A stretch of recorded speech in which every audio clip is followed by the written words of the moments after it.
What's up guys, it's McKeown back again with another video this week. Last week I covered all 13 streams of income that I've generated and acquired over the last 4.5 years of being in real estate and honestly just doing anything and everything I can to generate income. Now this week I wanted to cover just how much money I'm able to make from every single one of those income streams. Now to start off with though, there's a couple that I technically, having had my best month recently, didn't even really include. And the first things first is gonna be YouTube ad revenue or YouTube monetization. So if you guys have been following, I recently hit the threshold of 4,000 watch hours as well as 1,000 subscribers, and I've started to generate a little bit of money off of ads. Now it's been about 20 days and I've generated about $65. That $65 I'm not going to include in my total. I'm also not going to include syndications. I went over syndications a little bit in the previous video, but syndications are an investment that you make up front and you get a return probably 3, 4, 5, maybe 6 years later. I obviously didn't have a syndication that has recently ended, so I'm not going to include any kind of return there. And I'm also not going to include any kind of return on Turo. Now, Turo is something that I used to use pretty frequently with renting out my cars to help offset my car payments. And I'm gonna also introduce or reintroduce that back into my life with the new BMW X5M competition package that I bought. Because of the price tag of that vehicle and the exclusivity with the car, I'm likely going to make a good amount of money on that, but I haven't put that on Turo yet, so I'm not going to include that. So the big question is what did earn me some income? And first things first, the smallest return would be my roommate. My roommate pays me $1,300 a month to have a bedroom and a bathroom, and obviously we share all of our common spaces, but with a mortgage that's about $3,300 or $3,600, I can't recall just right off the top of my head, it covers almost a third, if not more, of my mortgage. It actually rolls into my Airbnb suite, which is another private bedroom and bathroom within my actual primary house. That itself, in my best month ever, returned me almost $2,500. So between the cost of my roommate paying $1,300 and my best Airbnb month of $2,500, my mortgage and then some was paid for. And just to give you guys some clarity here too, my house is an $800,000 house that I built from the ground up and have only been living in for about a year. So to be living in an $800,000 house and having my mortgage paid for by an Airbnb suite that I custom built, as well as having a roommate, honestly, it's a dream come true. Now the income starts to jump up when we start to include my rental properties. So in my best month ever, I have about $10,000 in gross rent every single month.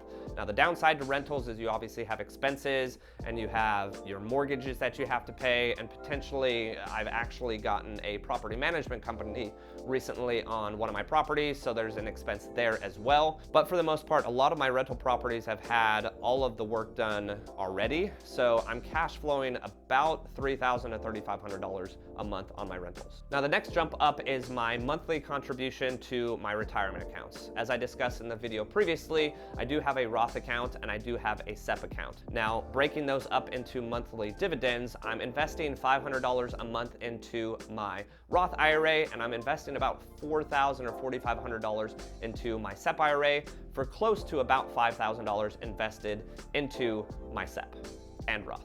Now, obviously, when it comes to stocks, that's not $4,000 to $5,000 that I've generated, but that is $4,000 to $5,000 that's going to continue to accrue additional income from the stocks continuing to go up, as well as honestly, I'm saving about 37% on the investment into my SEP IRA because it's delaying taxes. Now, the real fun and the jump up to additional streams of income is when you start to talk real estate.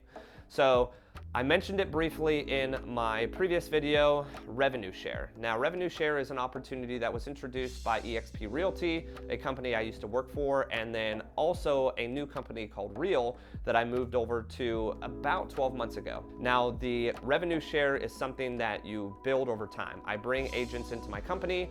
I'm able to collect off of the split that they pay the company. So for instance, every agent pays the brokerage up to $12,000. I am able to basically have the brokerage then pay me back based on their production. Now, to give you guys a number, over the past year, I've had close to 200 people join underneath me within my brokerage. Now, what that actually turns into is close to $20,000 a month in revenue share.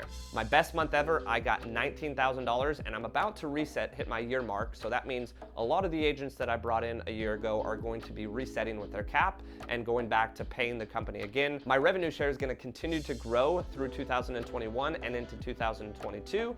I'd be very surprised if I don't see $30,000, if not $40,000 a month in revenue share next year.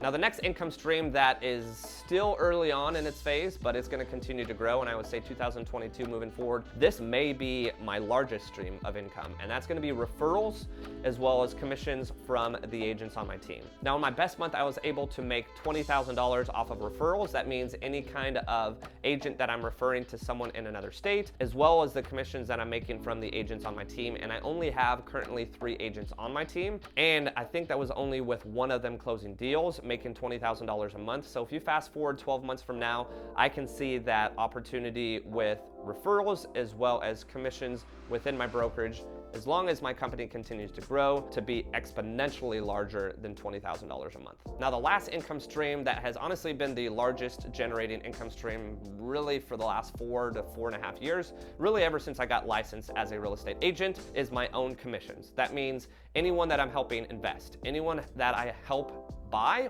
or even potentially sell locally in this market. So if I refer out, that's not included here. My best month ever, I made $82,000. Now, this particular month isn't necessarily my best commissions month. I've actually had a couple months that were better than $82,000 a month, but overall from all of my income streams, this is my best month, making $140,000. Now, you can see the opportunity with all of these income streams. Obviously, as they grow, they're gonna continue to increase. If I'm able to average $140,000 a month with all of my income streams, you can see, within a year, just how disgusting the amount of income that I can generate from these income streams gets. Now, this isn't to say that everyone should go out and get the same kind of income streams as me, but I absolutely suggest that you go find something, including myself. I used to use Uber as another opportunity to make side income. Now, obviously, I don't do that anymore, but as a teacher, to be able to get off, hit that Uber button to get going and really helping people drive to and from where they needed to go, it was additional income that I could make for a couple hours or maybe a weekend if I wasn't working or hosting an open house. Any way to generate additional income is going to set you one foot in front of where you are now. Now, I do want to discuss income streams more in depth with you guys here, being that you don't go from one income stream to 13 income streams overnight. This is something that I've accrued and built over time. Starting with just my teacher salary. At the time, I had one source of income, and I was like, you know what? Let's buy a car. Let's buy a nice car and have that rented out. And it actually worked out very, very well. I had a lot of people that second guessed me. A lot of people thought I was crazy buying an $80,000 car when I only made $50,000 a year, but it wound up working out. I made a lot of money on renting out my Porsche, and then I was able to add Uber in. So when I got off work, if I wasn't, renting out my car, I was able to drive around on the evenings or maybe drive around on the weekends and make an additional source of income. Then I did get my real estate license. It took me about 5 months to complete a deal, but I was working alongside the entire time to be able to get to the point where I did close my first deal. There's plenty of people out there that get their mortgage broker's license or mortgage or LO's loan officer's license to be able to do that on the side. Maybe do that on the side while you're working another job, or maybe become an appraiser. These are all real estate side hobbies or something that you could eventually transition into full time. I know a good friend of mine, he went out and got his inspection license. The whole process I don't totally understand, but he went from doing real estate inspections or house inspections part-time to now he has an entire real estate inspection team. Now, over time, I do suggest that you continue to add income streams. There's never going to be an opportunity where I think an income stream is a bad idea, but you only have so many hours in your day. So the beauty of this is finding income streams, for instance, Uber, I'm only gonna be making money if I'm actually hitting the button and Ubering, but there's income streams that you can start to add once you make some income from these other income streams that require work, that you can then invest in those income streams that are completely passive. So if you realize, guys, a lot of these income streams are passive for me, but a lot of these income streams as well require some work on my behalf. Now, the ideal is to eventually get to the point where all of my income streams are passive and I can really truly work when I want to or don't. I don't think I'm ever gonna get out of real estate necessarily, so that'll always be my driving income stream that requires work. But if I can invest all my money elsewhere into avenues that create me more income without doing any work, I would say that's the right way to go. If you guys do have any questions about any particular income stream that I did break down for you, or if you're curious about a potential income stream and whether or not it makes sense for you, feel free to leave a comment in the comment section down below, or feel free to reach out to me on Instagram or shoot me an email. I'd love to talk to you. I'd love to get back with you. Thanks again for watching, guys. Make sure to like and subscribe. It really does help, and stay tuned for the next video.